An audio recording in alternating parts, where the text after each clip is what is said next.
Second class and steerage would be dropped off on the station tracks, with first class arriving alongside the Chateau Laurier under today's terrace, as you see below, until 1966.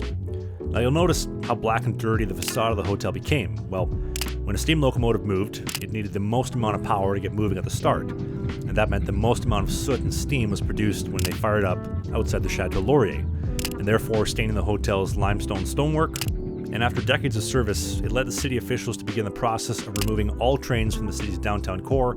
And although this plan started in 1950 and only 5 years later, the railways had essentially exiled the steam locomotive in favor of the more efficient diesels,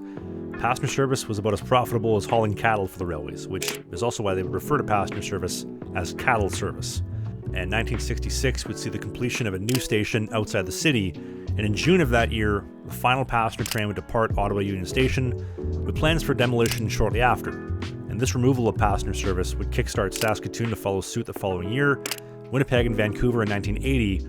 with Toronto and Edmonton finally following suit in the 1990s. And once passenger service had dissolved, the Chateau would begin to shift focus to sustaining itself as an independent hotel. They'd operate under Canadian National Hotels until 1988, when the Canadian Pacific would purchase all of CN's remaining hotels. And 1 decade later, in 1999, CP would purchase Fairmont Hotels and rebrand all their hotels as Fairmont, now making the Chateau Laurier the Fairmont Chateau Laurier. Now, across the street from the Chateau stands the former Union Station, and after the final passenger train departed in 1966, the city had plans to demolish this stunning building the following year, but thankfully, due to public outcry, they saved the building when the federal government halted the demolition and opted to turn it into a new Senate building.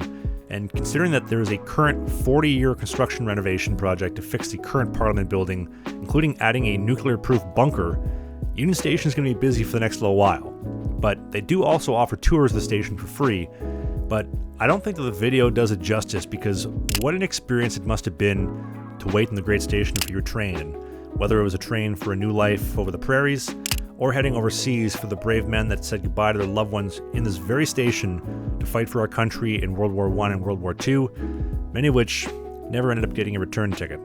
And there's actually a really beautiful statue outside the station at the National War Memorial that pays tribute to those men that paid the ultimate price for our freedoms in both world wars, and to them, thank you. And the original station benches that you actually see here, they actually reside today in Montreal at the Expo Rail Museum, which, if you're a train nerd, I can't recommend enough.